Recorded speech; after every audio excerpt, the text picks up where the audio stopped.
Okay, so I'm guessing most of you guys were with us on the previous session. I can see lots of familiar names popping in. This is the first session of the next series, and for the next 5 months, we'll be following the Healthy Mind Pyramid, which I'll bring up in a moment through a PowerPoint.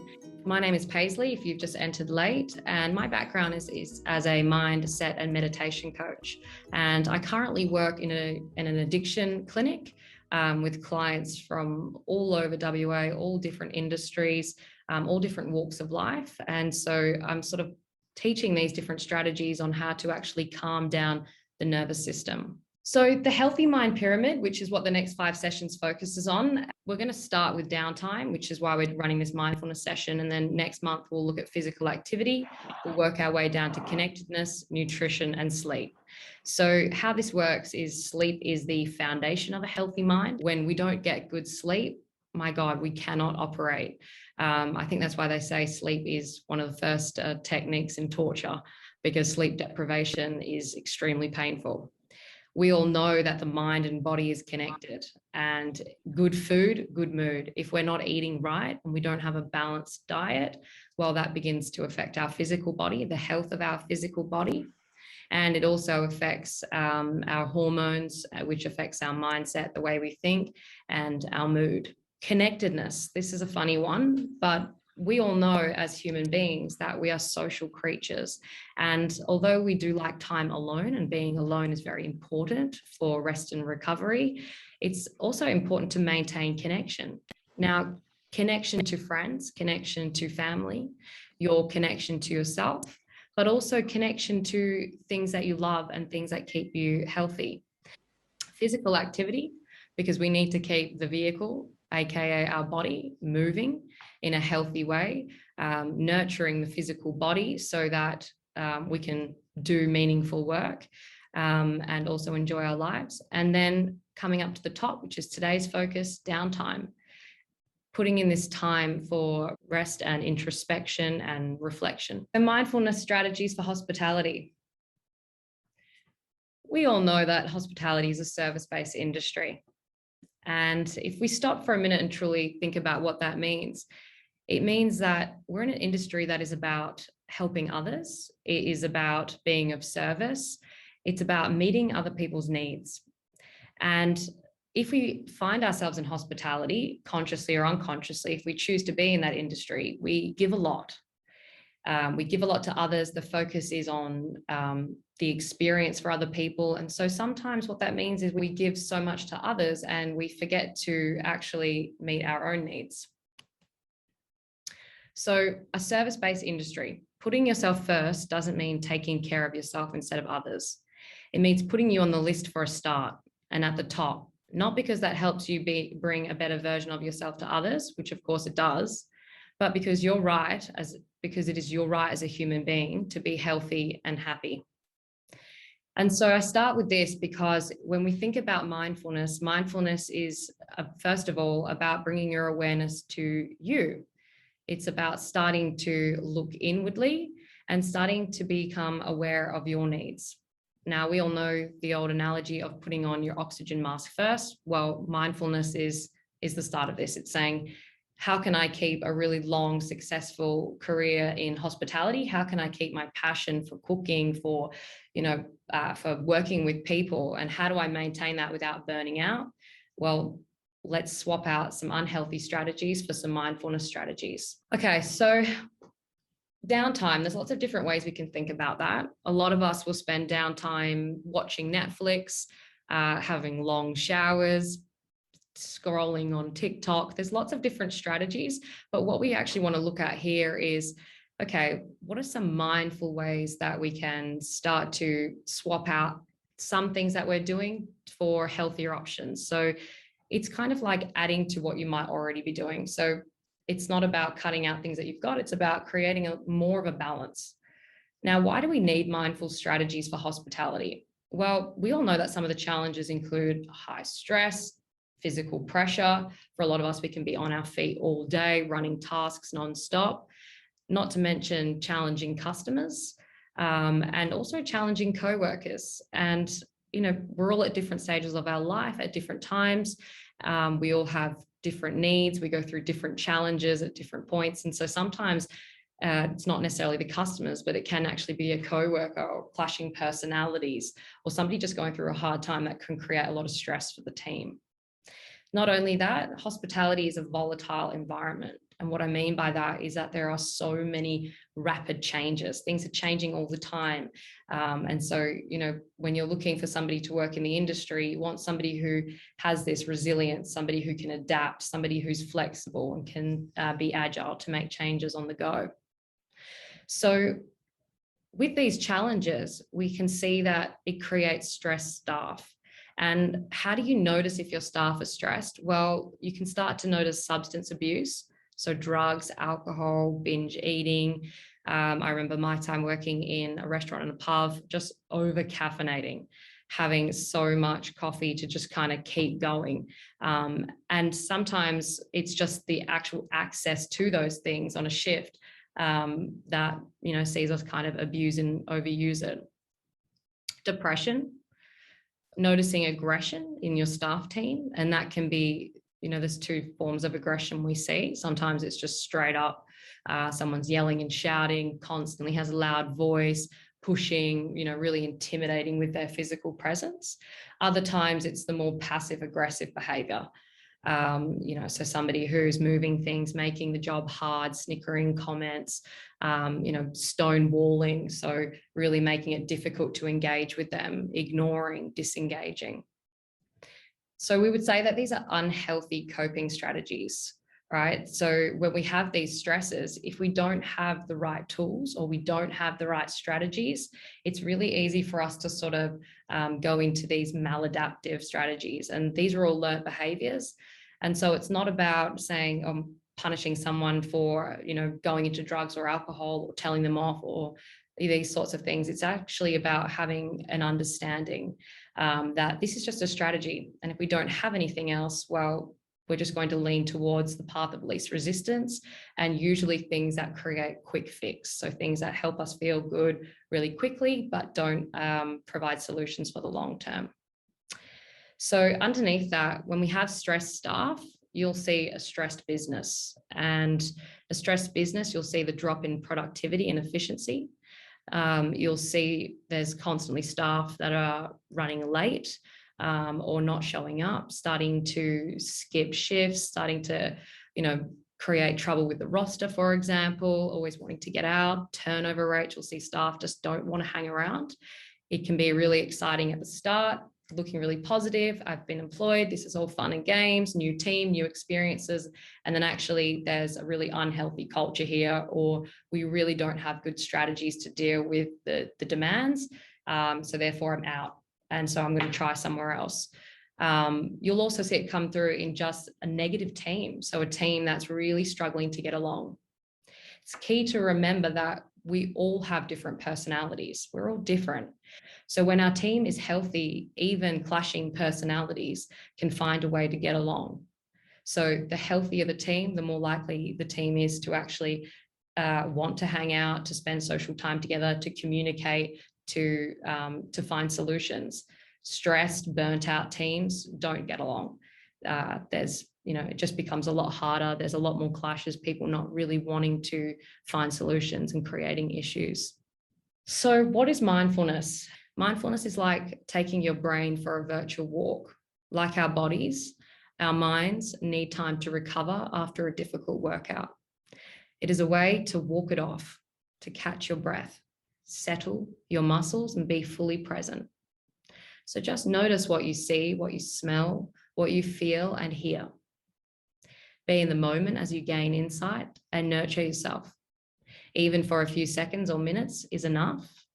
Don't overthink. It isn't the formal practice of meditation and you don't need sneakers.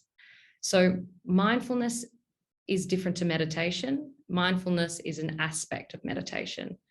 Mindfulness can form part of the way you do everything in life. When we think about mindfulness, it's actually about bringing your awareness to every single moment. It's about bringing your awareness to what you're doing in the present moment. It's about being aware of the choices that you make. And it's also about being aware that the choices that we make have consequences. And so with mindfulness, I always say it's about slowing down in order to speed up. And working in hospitality, you'll know that it can be quite frantic. It can get to the point where everybody's go, go, go, go, go, fast-paced environment, keep doing things, running this, running that, talking to people, talking over there. Well, actually, mindfulness is about slowing down in order to achieve our goals. It is not about the hustle and grind culture. It's not about fast-paced environments. In fact, it's quite the opposite. It's about recognizing that we all need to take responsibility for our lives.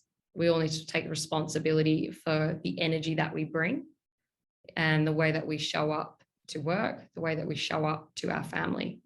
So mindfulness is a very holistic approach. You don't have to have any experience.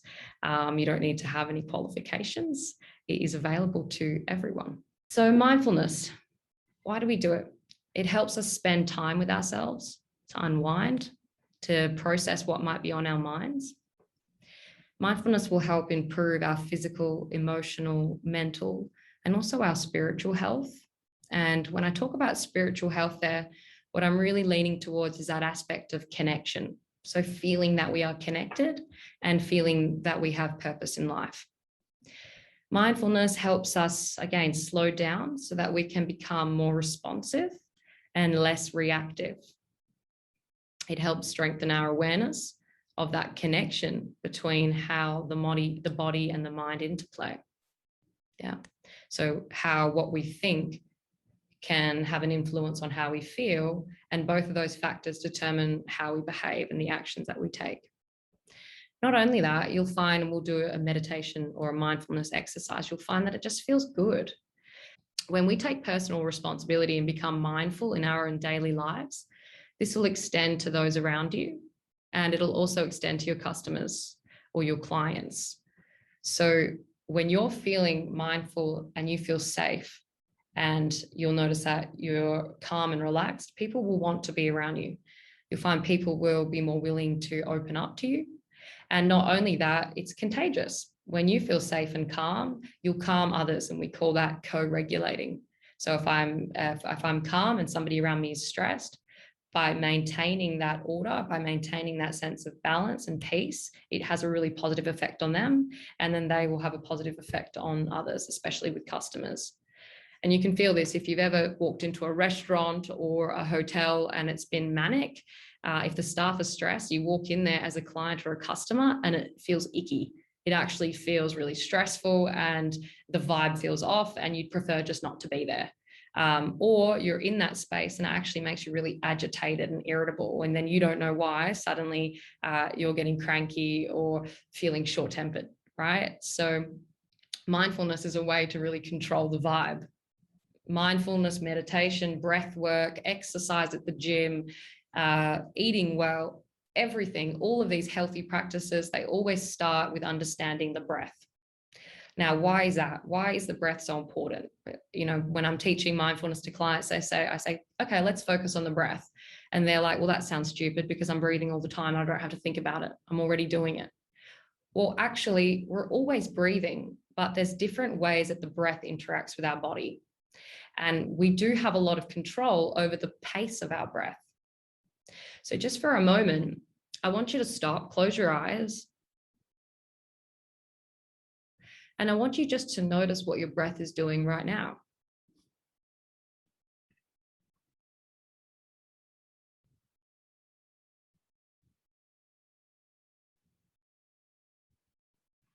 Take a moment and just notice the qualities of your breath. Is it fast? Is it slow?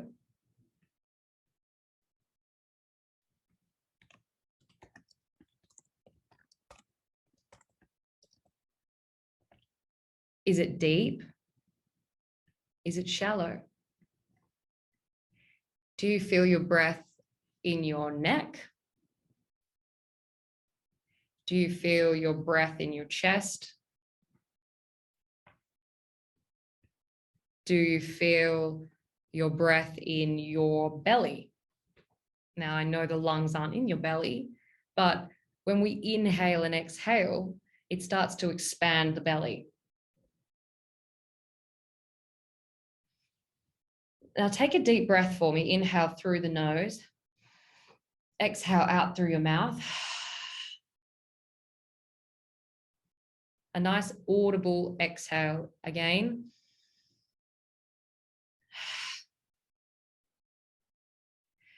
Now, when we breathe, we go into two different modes, and I'm going to cut this down. We're either entering the fight or flight mode, which you might also know as survival mode, or we're going into rest and digest. Now, the fight or flight is our sympathetic, and our rest and digest is the parasympathetic nervous system. So there's these two channels in the body. One is fight or flight, and one is rest and digest. Now, can you imagine where you would like yourself, the people that you love, your staff, and your business to be? When we are in rest and digest, we feel safe. We feel safe that we can work. We feel safe that we can think clearly. We feel safe enough to digest our food.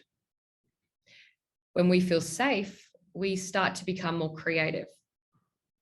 When we feel safe, we are safe enough to absorb information. When we feel safe, we feel positive. We are inspired. We are rested. Now, the opposite of fight or flight is this survival mode. And it's triggered by any perceived threat. Once upon a time, fight or flight would have been us being chased by lions, right? The lions are there, or there's some kind of threat, and our body goes into this hypervigilance. We're on guard, and we've either got to fight or we've got to run, and our body is all hyped up with adrenaline. And the emotions that can go with that is stress, worry, panic, anger, all of these signs that start to rev us up.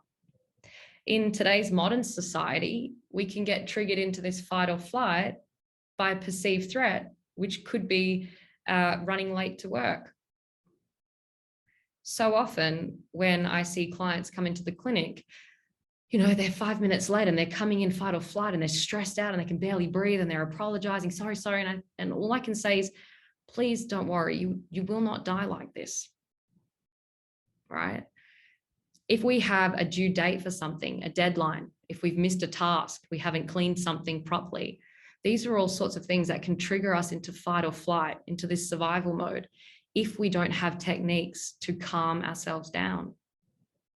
If it's a busy shift, if there's pressure, if there's more clients than normal, more customers, something breaks that we need to use, the coffee machine's out of order, I've got to take on a role that I don't have the skills for, I'm in fight or flight. When I'm in fight or flight mode, I start to look for problems. I'm heightened to look for problems. And when I look for problems, I start to become more stressed. I stop thinking clearly, and I start to become quite critical inside my mind. When I'm in fight or flight and I'm in survival mode, who should I care about?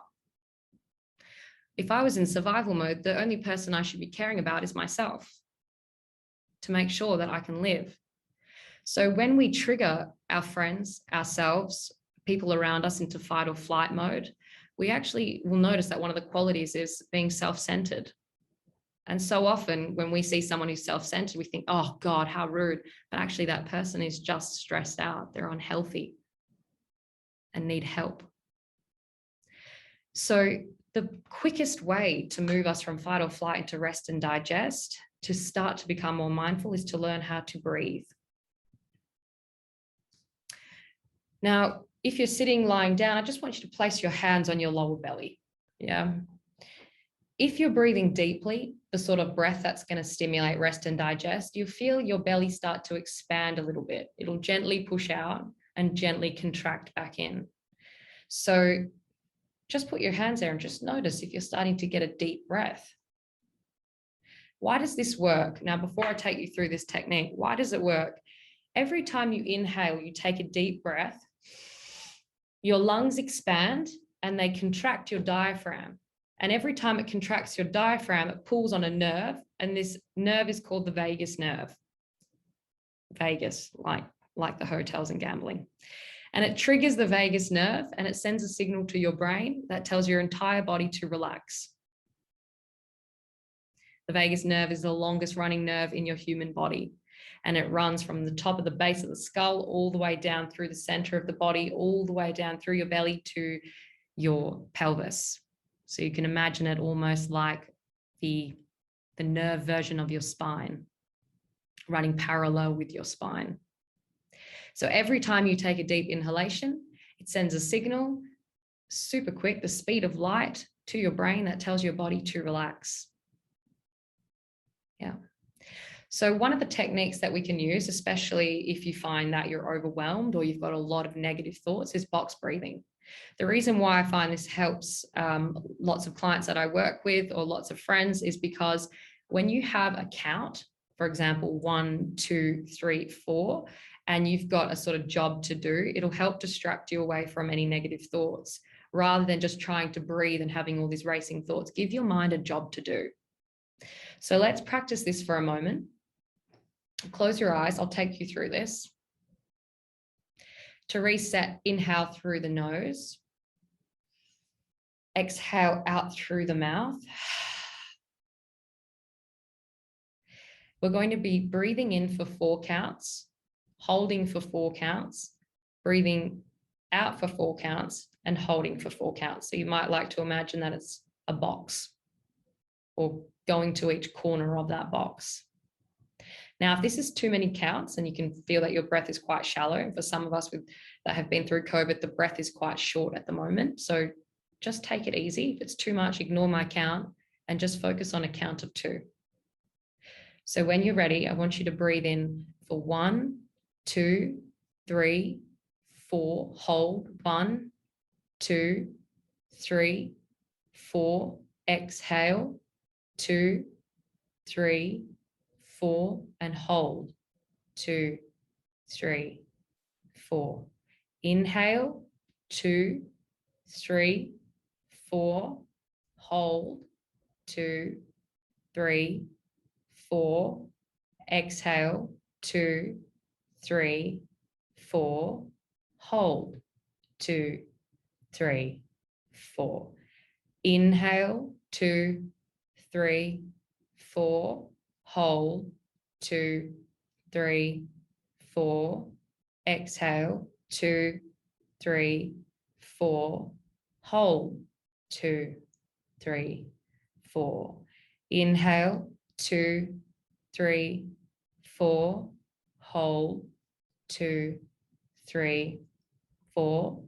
Exhale, 2, 3, 4, hold, 2, 3, 4. Last one. Inhale, 2, 3, 4, hold, 2, 3, 4. Exhale, 2, 3, 4, hold, 2, 3, 4. Okay, returning back into the slide. Just notice how a few repetitions of that starts to change the sensations of your body. When we start to breathe and calm the body down, the body feels safe, the mind will feel safe. The mind will become more open. When we are safe and calm, we are more resilient to deal with life's tests and challenges. Remember, I spoke about this co-regulation. What does that mean? It means we have a lot more control and we have a lot more ability to help people than we realize. If you're practicing this breathing technique and you're calming yourself down, if somebody's flustered or stressed around you, by nature, by human nature, they will actually start to mimic your breath. So if I started talking to you in a really frantic way, believe it or not, if you weren't conscious, you'd actually start to take on that stressed out breath as well. And then before you know it, I'm stressed and you're stressed, and now we're stressed and now we're frustrated. But actually, if I can calm myself down, even when you're stressed, you'll start to watch that and you'll start to mimic that behavior. It's the same way if you're a parent and you hold a child who's stressed out, sooner or later, they start to calm down.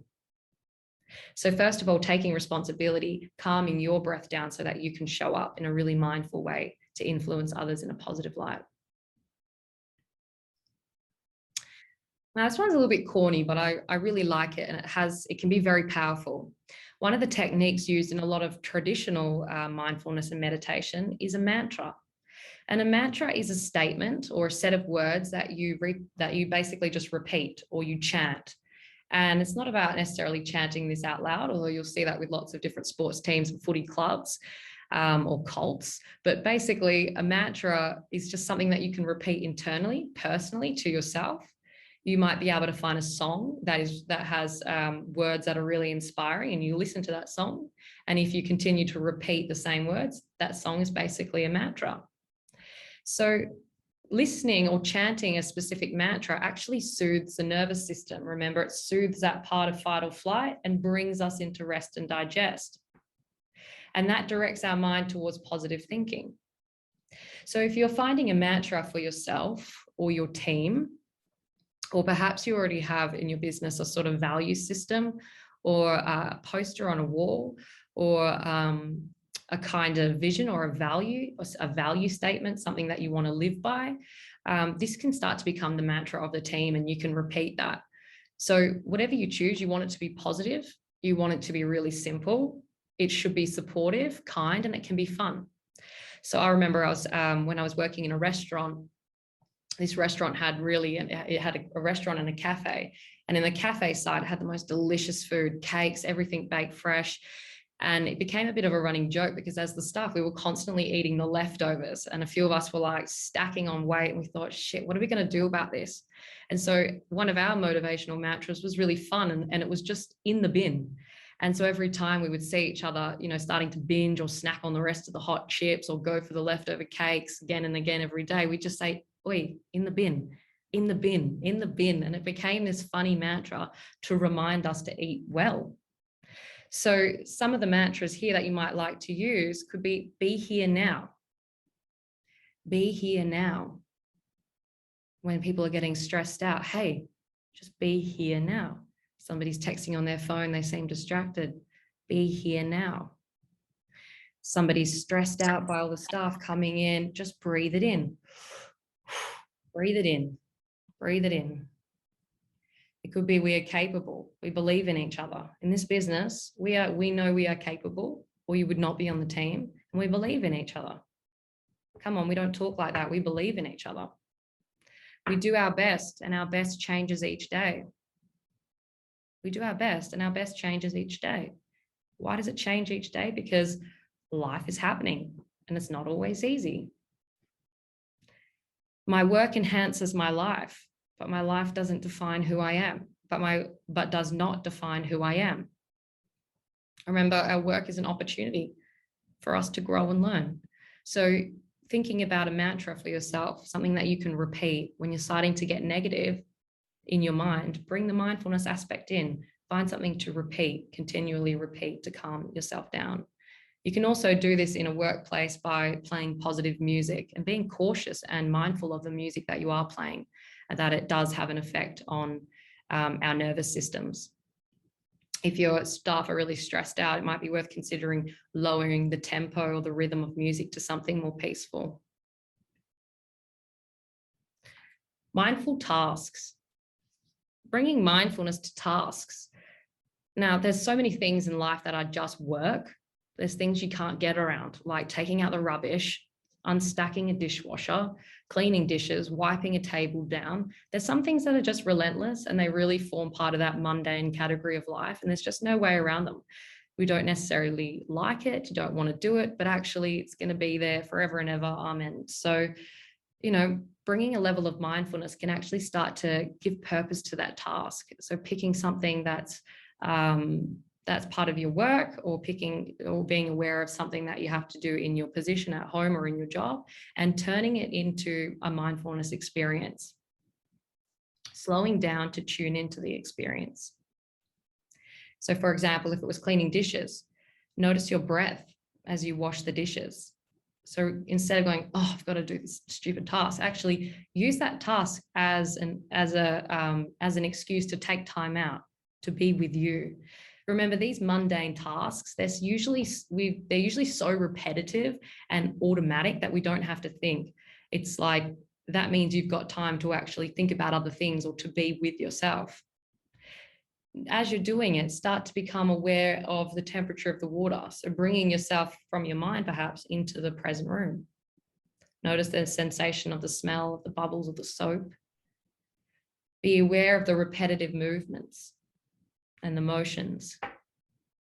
The wonder of having clean dishes. So notice the gratitude. Why am I doing this? Why am I doing this annoying thing? Well, actually, I do this because it has a benefit. I do it because it's nice. I do it because I like the consequence of this. I like where this is going. I do this because I'm grateful I can do this. I'm getting paid to do this really easy thing right now. Focusing on the exact aspect. Now, if you are an employer or you're somebody who, for example, a manager, and you're delegating these tasks out, it can be really nice to have a kind of respect. So if you're telling somebody to go do something, really let them go and do that task. Then don't suddenly interfere and bombard them with all these other things. Allow that person to do one thing at a time. Because when we are mindful, we're much more efficient. We do a much better job at what we're doing, and we can actually enjoy it. There can be a level of peace when you can just do that thing. So even though there might be 15 things on the list, just let somebody do one thing at a time. Yeah. And the same thing with yourself. Again, that mindfulness, slowing down to speed up, slowing down to get something done, slowing down to do it right, to do it well, and enjoy the experience. During that task, sometimes when we're doing mindful things, and another example could be, driving in a car, suddenly when there's no distractions, you'll notice that all this shit might pop up. And by shit, I mean frustration or irritating thoughts or all this other stuff kind of comes to greet you. So if during this task you notice that there's boredom or frustration, just acknowledge it. Just be aware. Sometimes it can actually tell you, whoa, I'm not really angry at cleaning the dishes. I'm actually really angry at something else in my life that I haven't really sorted out yet. Just bring some awareness to what's really going on for me in this moment. Tuning in again to that mind-body connection. Yeah. So noticing or using that mindful task to connect back with myself. Hey, how am I really feeling? The other one that you can do during mindfulness tasks is just become aware of distractions. So if you're a bit ADHD, which most of the general population are, it's pretty normal to be quite hyperactive and have distractions, especially when we are part of a generation that watches 10-second videos and then scrolls on really quickly. Just notice if there's a distraction while you're doing that task. Noticing the distraction is actually part of the mindfulness strategy. Notice that I've been distracted and then bring yourself back. So I was doing this, I'm doing this, thinking about something else. Oh, wow, I just got distracted. Bring myself back to the task. Every time you notice the distraction and come back to what you were doing, it's like flexing the muscle. It's like one repetition. So when I teach mindfulness and meditation, people say, oh, it was the worst meditation. Oh, it was crap. I was just so distracted. But actually, if you notice that you're distracted, well done. That's part of the mindfulness. That's like saying, actually, I know I'm in control of my thoughts because I just saw it go from here to there. The inner smile.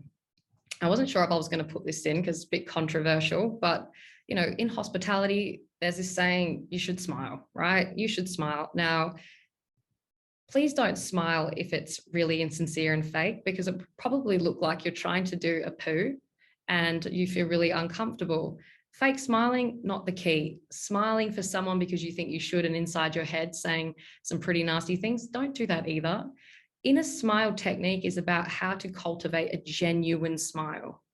Now, there is research that says that smiling is really good for us. Yeah, it helps us, again, go into that rest and digest, and it will actually start to create a positive mindset. But you can generate a genuine inner smile by just being with yourself and curling up the sides of your mouth. So it sounds corny, but just bringing a curl to the sides of your mouth, relaxing your facial muscles, even thinking positively about something that is easy to love, or bringing to your mind a happy place, can start to actually create that positive feeling.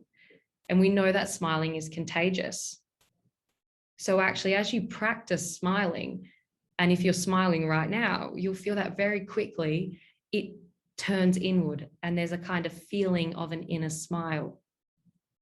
So you don't have to smile for anyone else, but bring a smile, bring the energy of a smile for you. And before you know it, that smile will start to be shared with others. And then that is a domino effect. Becoming the observer. Being mindful is about this place of observation. It's about kind of taking a step back and being able to really look around and notice how you are, how you feel, and the space that you're in. It helps you start to change your behavior and some of these emotional reactions. It's like, whoa, slow down a minute. Whoa, what's going on for me? Yeah, it's almost like being able to watch life like a movie. Now, not detached, not to the point where you're not participating in life, but this kind of ability to be present, but just notice what's going on. And there's huge benefits of this in the workplace. As I've mentioned, if you're observing, you can start to regulate those around you by being calm, by being rational. You can avoid conflicts from taking place. It starts to build trust and it can improve communication. If you become the observer and you're mindfully noticing your environment, you can start to see where gaps are, where things aren't working right. You can start to sort of notice where things need to be picked up or where somebody needs help. If you become the observer, you can start to notice emotional changes in the people around you. Hey, so-and-so, I can see they're really stressed out. You know, I can see these differences in their body language. When we observe, we can problem solve and come up with solutions, and we can start to become these mindful listeners.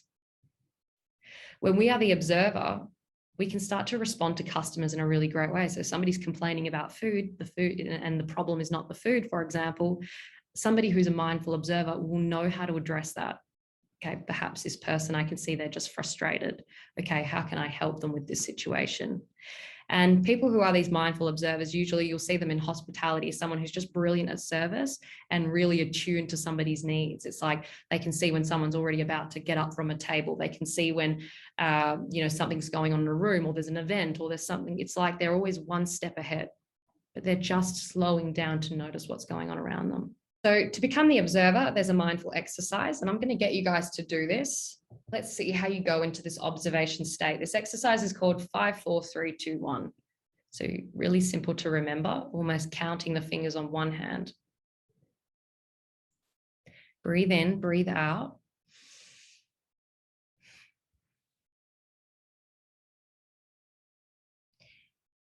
Now, with your eyes open, I want you just to look around the room, and I want you to name 5 things that you can see. I'm sure you can name a lot more of that, but just 5 will do. Name 5 things that you can see.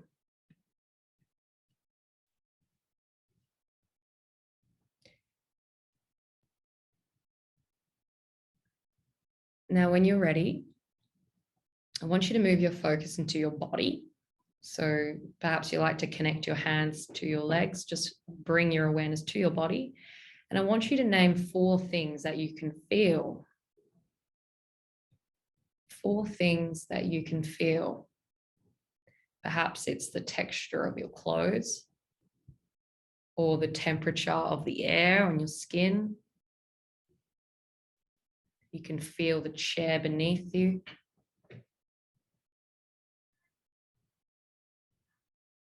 All things that you can feel. Perhaps you can feel your food moving inside your belly from lunch.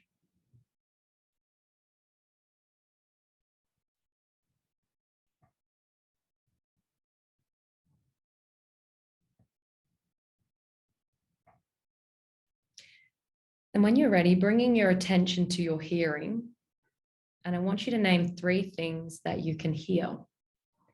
And as you notice these 3 sounds, I want you just to focus on one at a time. So just spend a moment with one sound and then spend a moment with another sound And then spend a moment on the third sound. What can you hear? Isolating each sound.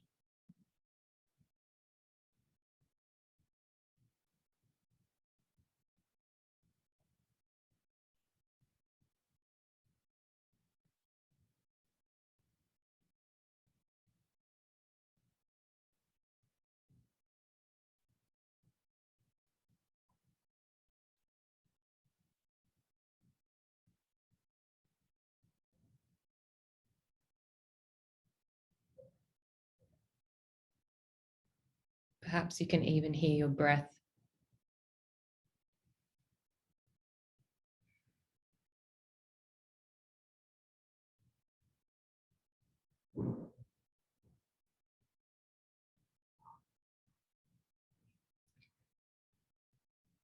Now, gently, when you're ready, I want you to pay attention to your sense of smell.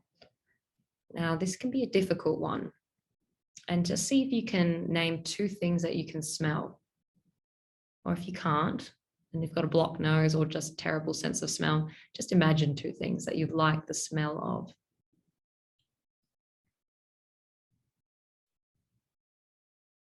Perhaps you can smell your clothes if you're wearing perfume or cologne, or covering your hands and smelling your breath, which may or may not be a good experience.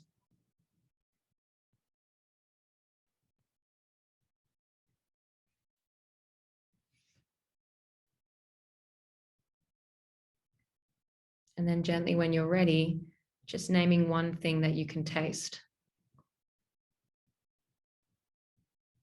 And the smell and the taste are linked. So that might be the same thing, and that's okay.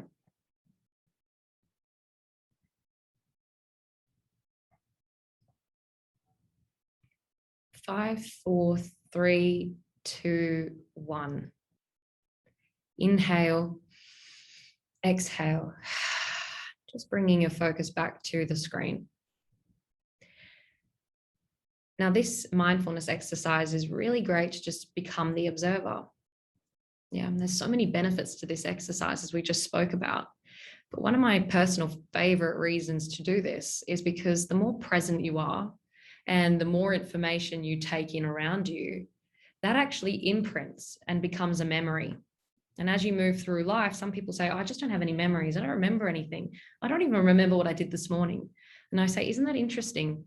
Usually if we're in our heads and we're too busy with our thoughts or we're rushing around, we actually don't create memories. It's almost like they're there, but we don't have any recall because we weren't present. So you can actually experiences that you truly love or things that you want to capture. It could be a loved one. It could be, creating a memory or really, really being able to savor a dish or savor an experience at work. You can actually practice this technique to really, and the more information you take in, to really develop a memory. And you can use that memory later on to remind you of a positive experience in your life.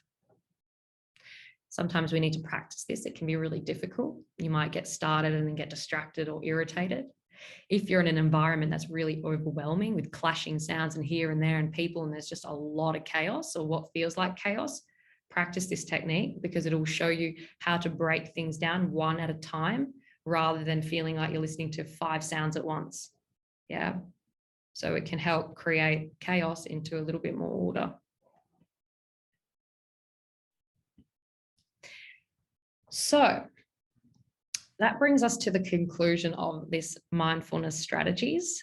So again, we're starting at the top of the pyramid and working our way down to sleep. And the next session is physical activity. It'll be on the 18th of August. So the same time again, 3 p.m. to 3:45, 4 o'clock. And the next session is actually going to be with Natalie Amar, Nat Amar, and she's the owner operator of the Mind Body Heart Studio.